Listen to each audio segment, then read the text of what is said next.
The thing that I love most about doing this work is that I get to see God at work in people's life literally every day I go to the office. It might be very small and subtle, it might be major, but something that I see in dealing with people where I know that God is alive and at work and at work in people's lives.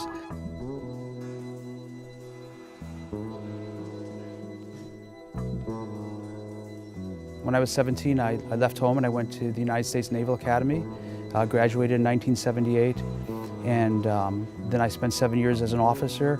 My principal job was flying anti-submarine airplanes, very large airplanes, in the central and eastern Mediterranean, observing Russian submarines, taking pictures of Russian ships. Finished my time in the Navy instructing instrument flying and acrobatic flying, so it was a lot of fun. As I look back on my life, the biggest reason I went to the Naval Academy is I didn't know what I wanted to be when I grew up.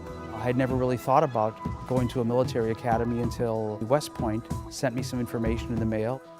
What a person discovers is that the Naval Academy is a great cross-section of the United States with people from literally every background.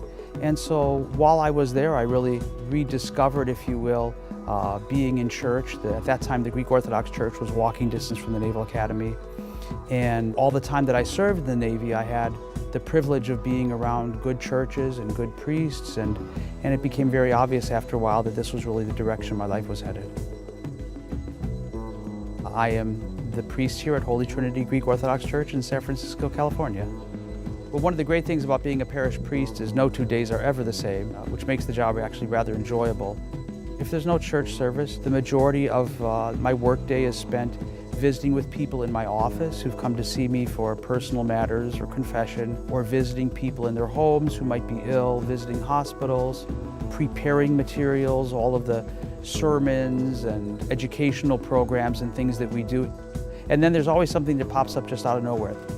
When I was serving in Columbia, South Carolina, one Sunday near the end of liturgy, a woman walked in. She was African American, and so she stood out from the rest of the congregation because one doesn't find many African Americans in Greek Orthodox churches in the Southeast.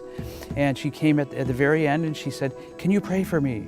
And I said, "Sure, what's your name?" And we stood up there and said a prayer together. And I said, "Why don't you come next door, we'll give you something to eat." So she came next door, and turns out she was homeless.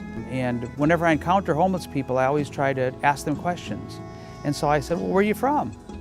And she goes, "New York." I go, well, how did you get to Columbia, South Carolina? And she goes, I'm not really, I think I got on a bus. I go, "Well, do you have any relatives in New York?"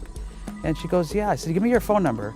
So I called up the mother, and I go, "Do you know so-and-so?" She goes, "Yes." I go, "Well, she's here in South Carolina." She goes, "Oh, she got on a bus to go to an appointment at her psychiatrist, and I never saw her again." So we dragged her down to the Greyhound station, bought her a bus ticket, and sent her back to her mother. Well, this encounter with this very random person ends up to be something that, really saved her life. To anyone considering becoming a priest, I would say I regard it as one of the greatest privileges and one of the most exciting jobs in the world.